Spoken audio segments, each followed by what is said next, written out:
Radio Publique Africaine.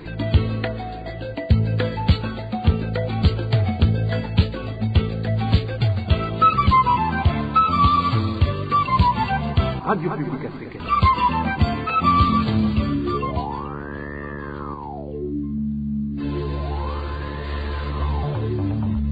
C'est le moment de suivre le journal parlé en français. À la présentation, Onésime Dushimakite. Nous sommes le lundi 16 août 2021. Bienvenue mesdames et messieurs à ce rendez-vous d'information dont voici les grandes articulations.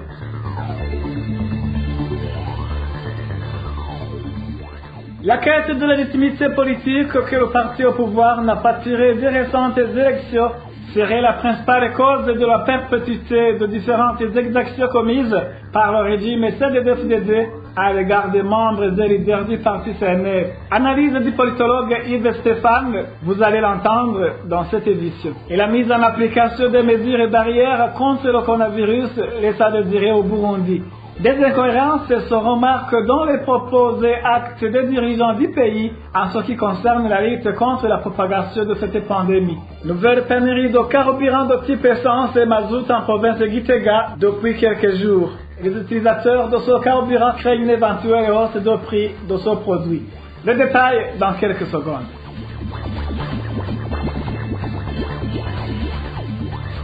Ouvrons cette édition sur cette brève de sécurité. Un militaire de grade de capitaine appelé Eric Seigneur Bakije a été trouvé mort à son domicile au quartier Charama, commune Nahangwa dans la municipalité de Bujumbura. Selon les informations recueillies à Charama, le dernier contact que ce capitaine a eu avec sa famille date de ce vendredi. Inquiétée, la famille a saisi la police qui est partie ce dimanche vérifier au domicile de cet officier. Ils ont forcé la porte et l'ont trouvé déjà mort dans un bain de sang. Un fusil de type pistolet était près du cadavre, précisent les mêmes sources qui ajoutent aussi que le militaire se serait suicidé vendredi dernier car son corps était déjà en décomposition. Le corps a été transporté par des militaires le matin de ce lundi. Et au cours de cette semaine écoulée, la rédaction de la RPA a pu répertorier 4 autres personnes mortes.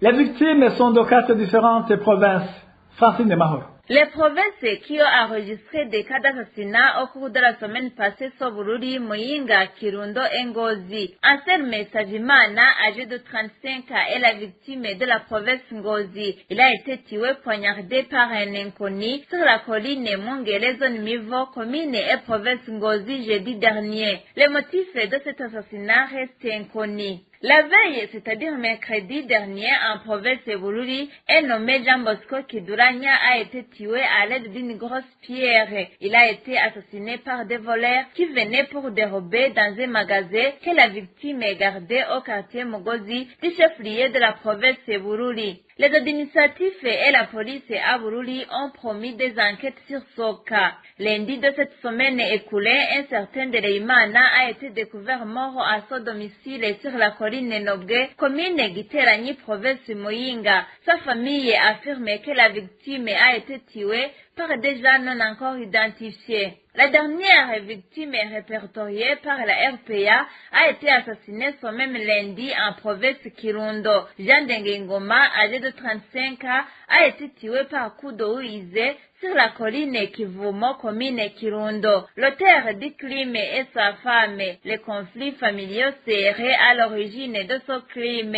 Après le forfait, la femme a pris fuite, mais a été appréhendée le même jour. Merci à toi Francine Maholo. Enchaînons avec la page droits de l'homme. Les habitants de la province de Makamba alertent sur le cas d'un homme incarcéré depuis plus de 2 semaines au cachot du parquet de Makamba. Blessé et privé de soins de santé, le détenu est poursuivi pour tentative d'assassinat de son compagnon, lui aussi blessé, avec qui il était à bord d'une moto lors d'un accident. Les habitants de Makamba parlent plutôt de mobile politique derrière son emprisonnement. Prise de détail avec Eugène Diveremesha. Jean-Marie Chiza, membre du CNL, et cet individu incarcéré arbitrairement et en mauvais état sanitaire selon certains habitants de la commune Mabanda. Ces habitants révèlent que tout a commencé le jour où Jean-Marie Chiza a fait un accident de moto avec son compagnon nommé Gérard Niera, un Limonelakouré de la localité. Les deux venaient d'un bistrot où ils avaient passé ensemble du temps en partageant un verre. C'était en date du 29 juillet dernier. Blessés, des passants leur ont secouru et sont rentrés. Arrivés sur la colline où ils habitent, ils se sont séparés et chacun a pris le chemin de chez lui. Jean-Marie Chiza était blessé au niveau de la cuisse de sa jambe, tandis que Gérard Niera était blessé au niveau de son cou et de son bras, qui avait été coupé par une tôle, selon les sources de la RPA. Ces dernières disent que, par la suite, Gérard Niera a opté pour se rendre à l'hôpital, car il voyait que son état de santé pouvait s'aggraver. Mais Jean-Marie Chiza a reçu les premiers soins chez lui de la part de sa mère, qui a coupé avec un couteau une partie de sa peau déchirée. Gérard Niera a passé la nuit au centre de santé et avait déclaré à son arrivée qu'il s'était blessé au cours d'un accident. Une déclaration qu'il a fini par changer lorsque des Limonelakouré, responsables du parti CNDD-FDD, lui ont ordonné d'accuser son compagnon du parti CNL en lui faisant porter le chapeau que ses blessures étaient dues au fait qu'il voulait l'étrangler. Cet habitant qui a suivi de près le dossier relate un montage orchestré par la suite contre Jean-Marie Chiza.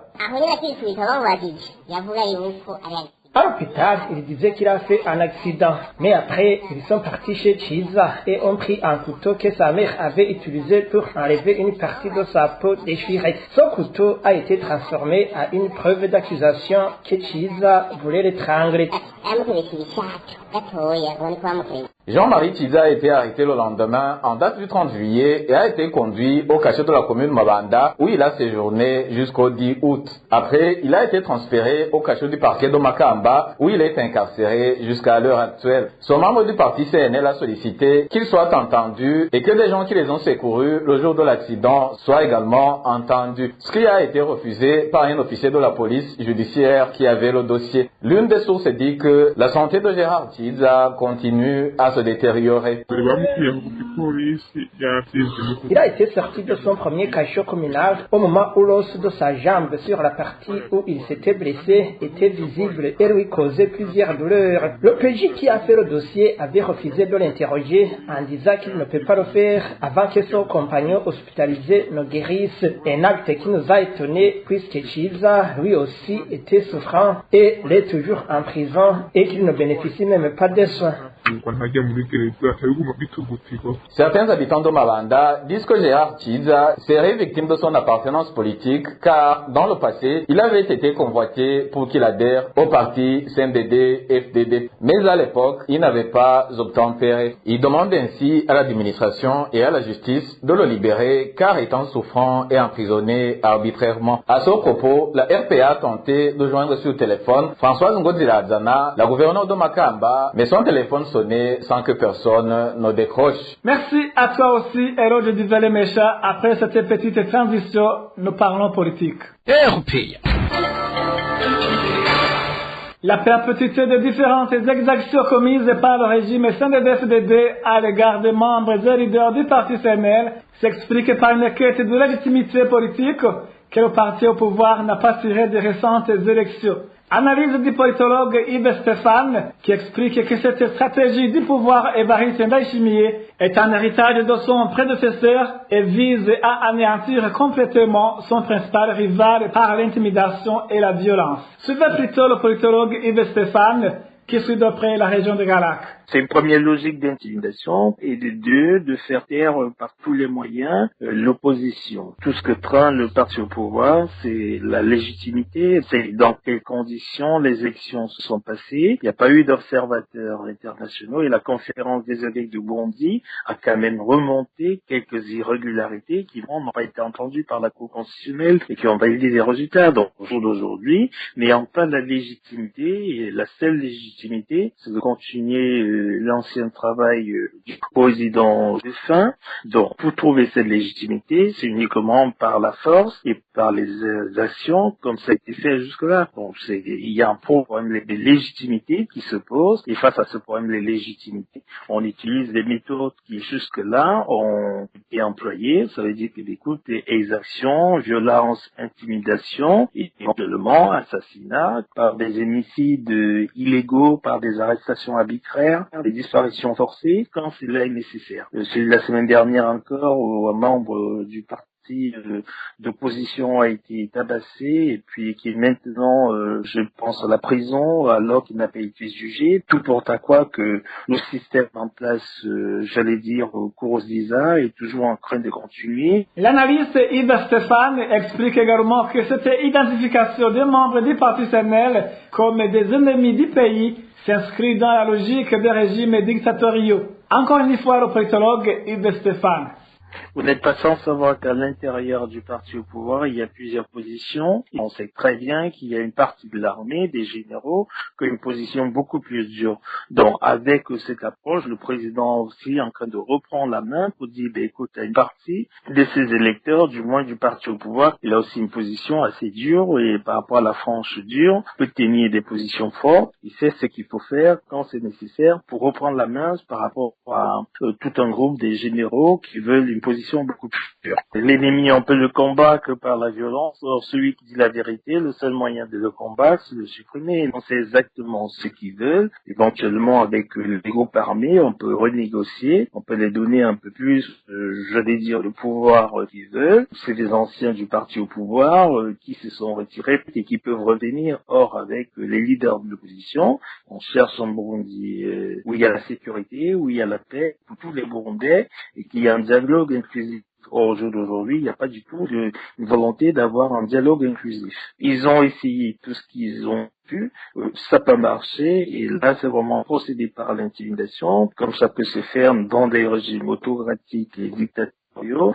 Soit c'est l'exil, soit alors à un moment donné, vous acceptez ce qui se passe. Et pour cela, première des choses, intimidation. Deux, lier le combat politique à un combat armé. Or, les deux sont séparés. Il n'y a rien à voir avec le CNL et tous les groupes armés qui ont comme base arrière les pays de la sous-région et qui reviennent pour des raisons bien déterminées, donc de discréditer les partis d'opposition en disant que vous êtes liés à la rébellion, donc finalement, vous avez fait le choix des armes et non le choix du dialogue. Le pouvoir Ndayishimiye n'a pas mis un terme à la persécution des membres du parti CNL, même si la quasi-totalité des postes de décision politique sont occupés par ceux du CNDD-FDD. Le vice-président de la République du Burundi, Prosper Bazombanza, fait partie d'un nombre restreint de personnes qui soutiennent aujourd'hui les activités en cours de la CVR après que cette commission ait violé les conclusions des accords d'Arusha. Propos de Tassié Sibomana, un des politiciens burundais.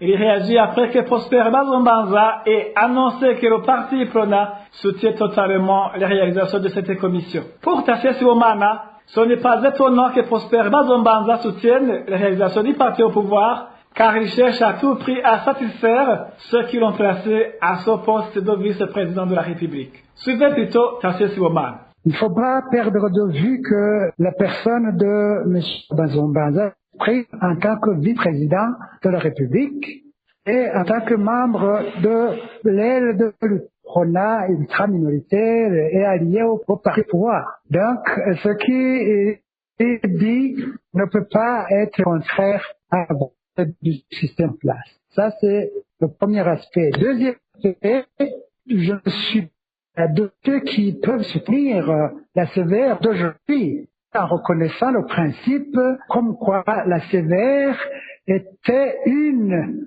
des résolutions phares convenues entre les signataires de l'accord d'Arusha pour la paix et la réconciliation au Burundi et que nous soutenons tous. Mais nous ne la soutenons pas dans la mesure où aujourd'hui elle est fait le constat sévère aujourd'hui et puis il accrédite la thèse comme quoi tous les restes qui sont ramassés ici et là ne sont que des restes des Hutus tués en 1972 et en conséquence comme si cette crise était capable de génocide perpétré par les Tutsis contre les Hutus, ce qui est archi faux. Le dernier aspect, c'est que cette sévère soutenue dans la mesure où, justement, elle ne vise que date effectivement crise cyclique. Et enfin, je dois vous dire que même le président de la République l'a déjà remarqué parce que dans son intervention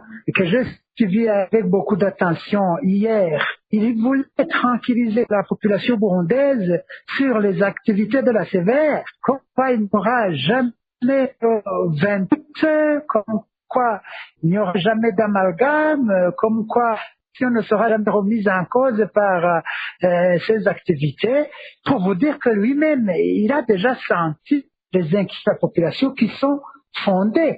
Donc, je pense que le vice-président Bazombanza aurait bien fait de suivre tout au moins le discours du chef de l'État pour nuancer ce qu'il a dit à propos de la sévère toujours. Parlons santé à présent. Incohérence dans les propos et actes de dirigeants du pays en ce qui concerne la lutte contre la propagation du coronavirus. D'un côté, ils suspendent certaines activités qui favoriseraient la propagation du virus, et d'un autre, ils en organisent et y participent eux-mêmes, à commencer par le président de la République. Le point avec Mylène Wasumba. ibintu by'amakaraoke basigaye babahenda ngo abakuze ngo bagire batambe none abakuze batambye ntibakora nako.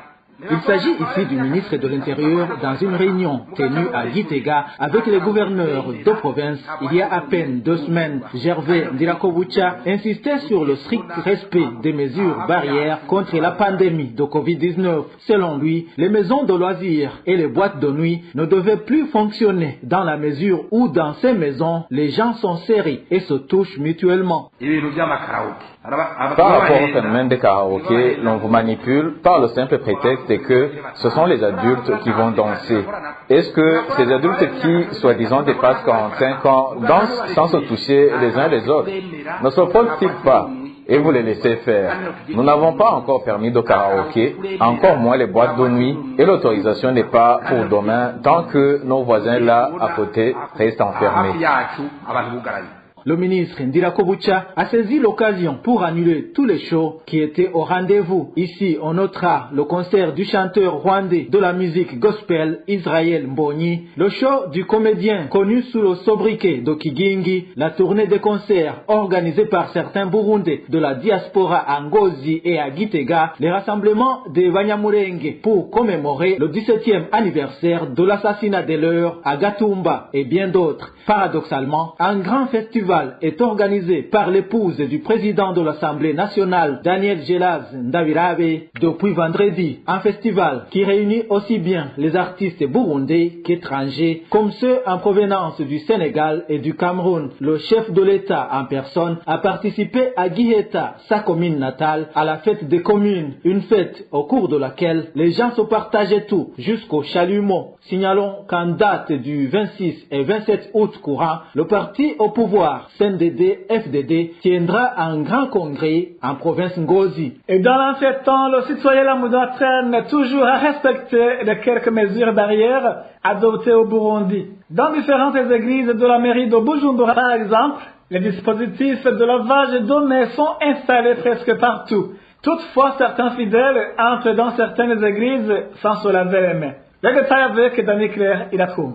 À différentes églises où nos sources sont passées ce dimanche, le constat est que les responsables de plusieurs églises ont mis de l'eau et du savon à la disponibilité des fidèles. À la paroisse Monsillon, située à Mutanga Nord de la zone Gihosha, en commune Nahangwa, il y a de l'eau et du savon. Mais notre source fait savoir qu'il y a des fidèles qui ne se lavent pas les mains, surtout quand ils arrivent en masse.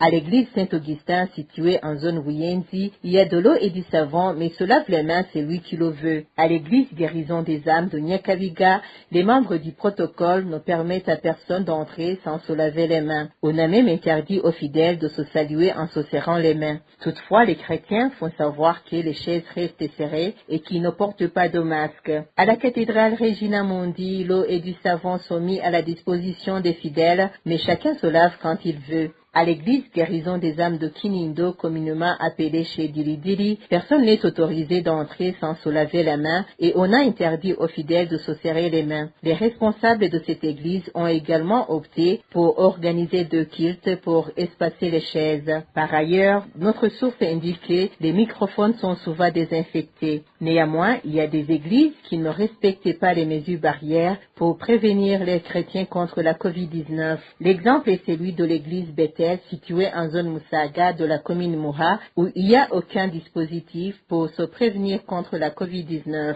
ainsi qu'à l'église Vainyad de la même zone Musaga. Le staff burundais d'origine de fabrication de ciment Buseko dénonce la violation de leurs droits par leurs employeurs. Ces Burundais ne bénéficient pas de congés de jours fériés conformément au Code du travail, ce qui n'est pas le cas pour les collègues étrangers. Le point avec Aimable Nishimwe. Les travailleurs burundais de l'usine Burundi Cement Company, Buseko, de Chibitoki, affirment qu'ils n'ont pas bénéficié de congés pour les jours fériés depuis plus de 4 ans, contrairement aux autres entreprises de même statut que Buseko. Ce qui choque est que seuls les nationaux sont privés de ces congés, tandis que leurs collègues étrangers provenant de l'Inde, du Kenya et de l'Ouganda bénéficient de ces congés des jours fériés. Le staff national crie à la discrimination.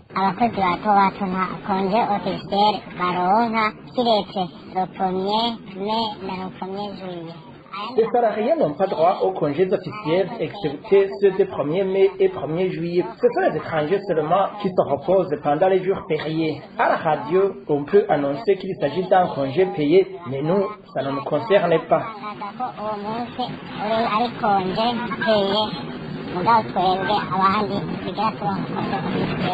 Le staff burundais de Buseko demande d'être rétabli dans ses droits et accuse l'employeur de violer les droits mondiaux reconnus des travailleurs. Normalement, un employé doit avoir des droits et des devoirs. Il viole les droits des travailleurs car ils veulent seulement gagner beaucoup de bénéfices. Ils ne nous payent pas les heures supplémentaires. Dans les autres entreprises, les heures supplémentaires sont bien organisées et payées. Ici, chez nous, c'est catastrophique. Essayez de plaider pour nous, vous les journalistes, pour qu'on soit rétablis dans nos droits. Oui, certains ont droit aux congés annuels, mais pas tout le monde. La plus grande effectif de salariés de Buseko est constituée de ressortissants de la province Chibitoki. Les employés burundais alertent également pour leurs compatriotes qui travaillent dans une cave non aérée où sont fabriqués les emballages de ciment. Ils attrapent différentes maladies. Nous y reviendrons dans nos éditions ultérieures. Merci à toi aussi, Emma Benishim. Dernière nouvelle de cette édition, nouvelle pénurie de carburant de type essence et mazout en province Gitega depuis quelques jours. Les utilisateurs de ce carburant craignent une éventuelle hausse de prix de ce produit et entre-temps, les vendeurs au marché noir ont déjà revu à la hausse les prix du mazout et de l'essence. C'est le point avec Eric Nyozima. Depuis plus de 2 semaines, les différentes stations en province de Gitega ne sont pas bien approvisionnées en mazout. Les utilisateurs du mazout peuvent passer des jours sans être servis. Une fois disponibles sur les stations-service, ils s'observent de longues files de véhicules en attente d'être servis et peuvent facilement passer plus de 2 heures. Les habitants de Gitega font savoir que les acheteurs pressés de partir vont s'approvisionner en mazout au marché noir. Là, un litre est vendu à 3000 francs burundais au moment où le prix officiel du mazout est de 2380 francs. Depuis vendredi dernier jusqu'à aujourd'hui, il se remarque aussi la pénurie de carburant de type essence. Ainsi, plusieurs véhicules font la queue sur les carburants-services où ce carburant est disponible. Là aussi, les acheteurs de ce carburant se lamentent qu'il y passe plusieurs heures avant qu'il ne soit servi.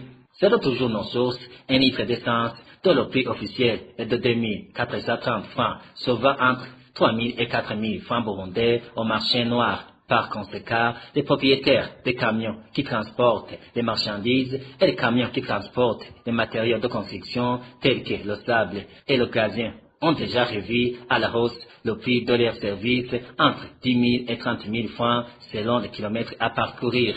De leur côté, les conducteurs de bus et motos n'ont pas encore augmenté le prix de leurs services. Les habitants de Gitega craignent qu'ils risquent eux aussi de revoir à la hausse le prix de leurs services si la pénurie de carburant persiste. Ignorant les raisons de cette nouvelle pénurie de carburant, les habitants de Gitega craignent qu'elle ne se termine par une augmentation de prix comme ça a été déjà le cas. Merci à toi aussi, Eric Nyonzima. Merci, mesdames et messieurs, de nous avoir prêté oreille attentive.